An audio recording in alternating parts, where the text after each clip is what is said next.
What is one thing you and your partner do that you are surprised not all couples do? We actually like each other, which really seems more uncommon than you'd think. I do not understand couples who only complain about each other. Like, are you forced into this relationship? You know you can leave. Right, I talked about this in another Reddit post. We once went to a bar with a friend and his girlfriend, and the girl was constantly bringing her boyfriend down after he shared anything. I told my partner the dude seemed like a very nice person, but I didn't want to go out with his girlfriend again. She didn't look playful, just mean. Talk about finances. I assumed this was normal, but the number of couples we know who have no clue about their partner's debts, credit, etc. shocks me. We both grew up poor, so maybe we have more financial anxiety that makes us want to be more transparent with each other. No idea. This is us too. My husband and I just had a conversation about this today. My husband, a mechanic, works with a guy who just bought a tool cart worth a couple grand, and his wife has no idea. How do these people function in life? How does his friend think he will able to keep that a secret? My ex-husband used to do us like this all the time with a tool truck. Cuddle every night. We've been together years, have an infant, yet we still lay down at the end of the day in the spooning position. We always wake up spaced out, but we both always fall asleep cuddled up to each other. This is so precious. We are super affectionate, always touching if we are close enough to touch, saying I love you probably 10 plus times a day. My exes were never like this, but it's so much better like this. It's wonderful to have a constant supply of cuddles, hugs and verbal affection. My kid is like this as well, and that's great too. Express appreciation for what the other does, no matter how mundane.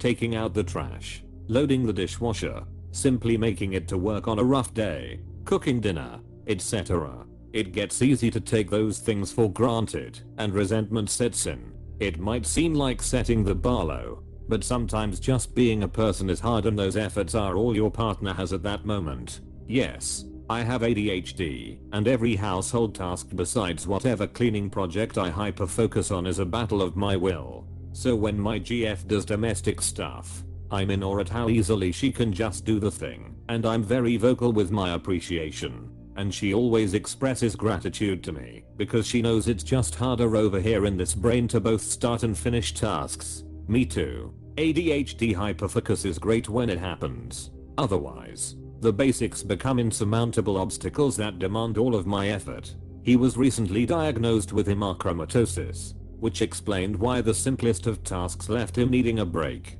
I count leaving the house together for any reason as a date now. Life is fragile, but we are both trying. For the record, ours is sleeping with separate blankets. I can't understand how any couple tries to share a single blanket all night. Go grocery shopping together almost every time. It's just something we enjoy doing together, whereas if done alone it feels like a chore. It feels like a chore either way for us, but having your best friend with you makes it bearable. Funny, in my previous relationship we absolutely loved that we didn't have to go with each other while shopping. We knew what we wanted and met at checkout / throughout the store.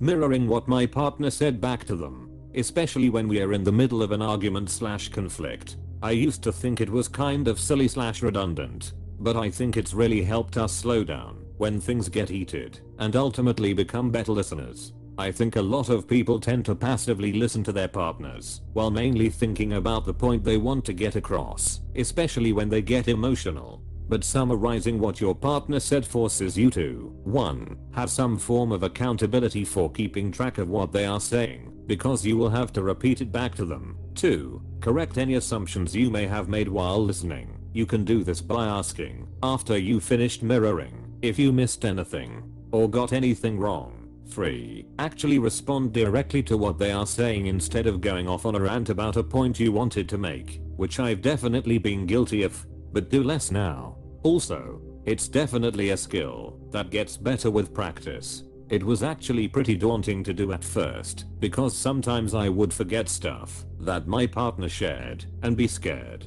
that he might get upset that I wasn't listening carefully enough. But I think both people have to go into it understanding that the point of this exercise is to help each other get better at listening. You will probably make mistakes in the process, but after a while it'll become like second nature to mirror each other. Wow, I seriously love this BC. I have some of those same struggles with listening and felt some type of way with that. Thank you for this idea.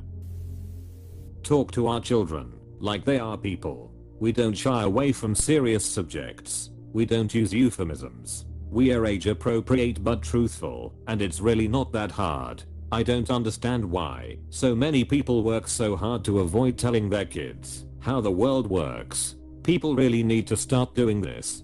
Kids are as comfortable as you are. Just like a mirror, they are a reflection of their parents. Saving our constructive criticism for when we are both in a good mood and not bringing it up when one of us is upset. I would always inquire about discussing something after a meal. No risk of being hangry, probably more hydrated and happy after some good food. Say I love you to one another every morning and every night. At least once, and sometimes twice. I've been told by a surprising number of people that they think saying something too often makes it mean less. But that's total bullsh / T and ho. Love isn't finite. And whether or not someone tells you they love you once or 100 times doesn't diminish that love. It's not a mattress that gets worn down over time. If something happens and that's the last morning or night I ever see my wife, I can rest easy knowing the last thing I said to her was I love you. Controversial opinion. Most of the people I've been scolded / judged for saying I love you too often have been straight, with husbands who aren't super affectionate or verbal in their emotions. And I wonder if they are just conditioned to think it's a special occasion thing that only comes around on romantic holidays when that person remembers it. My husband and I do the same for the same logic. We say it anytime one of us leaves the room or goes out anywhere. Basically, if there's any possibility that this could be the last time we see each other, we want the last thing we said to each other to be about love. Maybe that's morbid, but I don't see the harm in reminding each other. Never ever speak poorly or complain about each other to other people, regardless of who they are and how we are feeling. We always communicate our concerns with each other and try to see each other's point of view. Admittedly quite easy as we only have at most a couple of minor differences each year. If I'm going to, likely, moan about my husband, I always make sure it's nothing that I wouldn't say to his face or anything I wouldn't want him overhearing. Apparently all his mates complain intensely about their relationships all the time and we are friendly with some of these women. It's awkward. Buying each other flowers regularly. I buy him flowers as a surprise at least 5 to 10 times a year, and he buys me flowers as well. It's a two-way street and it's a nice little surprise. We talked about what we wanted from a relationship, getting married, having kids, etc. From a very early time in our relationship. I truly can't understand why people wouldn't want to do that. I hear and read about people who are surprised about their partner not wanting to get married or not wanting children, or wanting to raise children completely differently years into a relationship all the time. Why would you want that? Why wouldn't you want to be as open as possible as early as possible, so you can find out if you actually are compatible? It's so nice that we have an ongoing open conversation about all important things. There has never been a big surprise. If there's an issue we can handle it early on, and it helped us so much, especially when struggling with infertility issues and the decisions we had to make because of that. My husband and I talk a lot of S to each other, in a joking manner of course. It's always hilarious, and it's just one of the many ways we make each other laugh. But if we do it in front of other people they always look surprised. Oh, I didn't even think about this one. But it's so true. My husband and I are both super snarky, including with each other. It's actually how we both show love. But I'm sure there are acquaintances out there thinking we are a terrible couple or something. We definitely get some weird looks when we call each other a dumber or something like that. We have literally had to save some of our saltier jokes for home because people look really alarmed. I'm glad it is not just us. I think the four of us would get along well.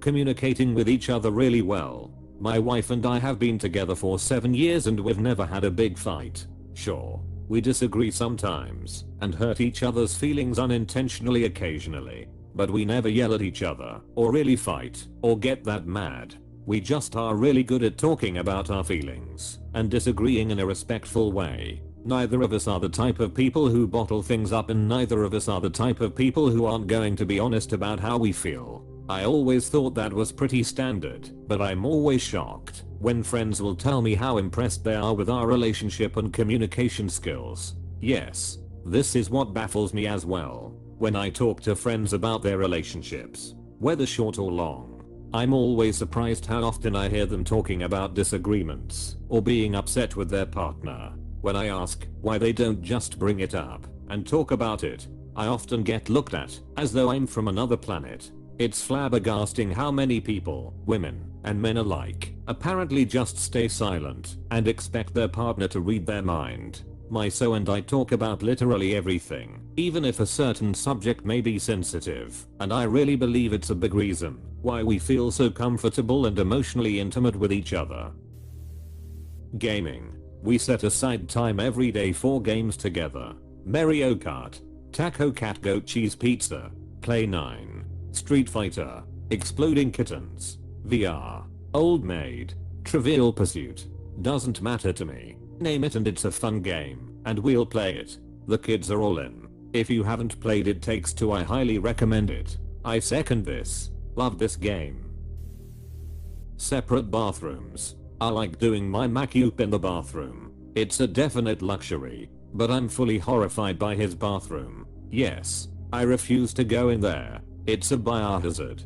Frankly, no, I'm not cleaning it. You're an adult and quite capable. People will think it's weird, but sitting on the same side of the booth in a restaurant. I prefer my partner sitting closer to at restaurants if it's just the two of us. Makes the dinner feel more romantic. Don't know if that's the same for you? Talk about anything and everything. WTF is the point of being with someone you can't talk to?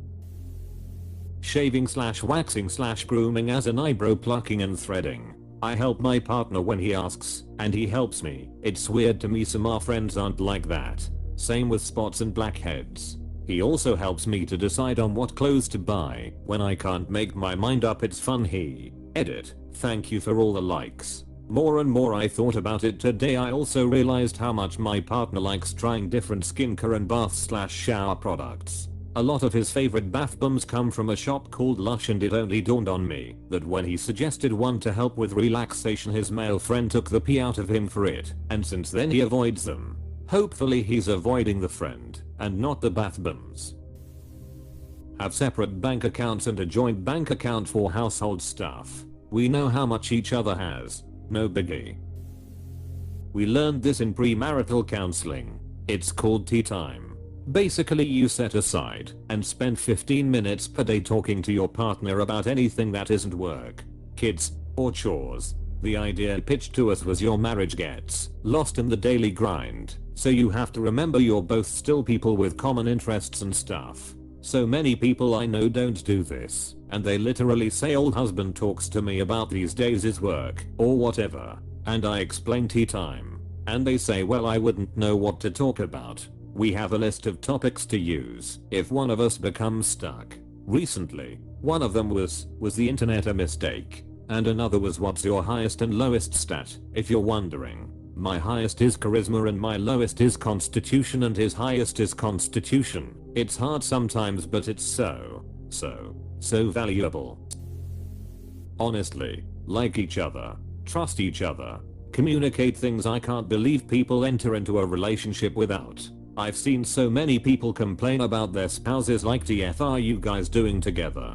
Then not sleep in the same bed / room. We are so much better people and treat each other with more kindness. B/C we've actually slept. Absolutely this. I'm such a light sleeper and I sweat a lot at night. He snores like a freight train and likes to be cold at night. Separate beds has been game changing for us, and I think it should be more common. Completely agree. And people always have something to say and assume we have a bad relationship. But it's so much the opposite that I can't even put it into words properly. I think it ultimately comes down to the security you feel in your relationship. We don't have to be connected at the hip, to love and communicate with each other and express it.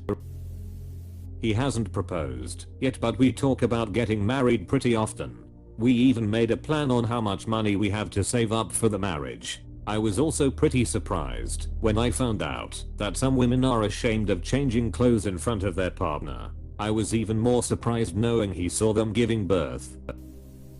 Openly communicate about absolutely everything. Not feeling the relationship this week? Talk about it.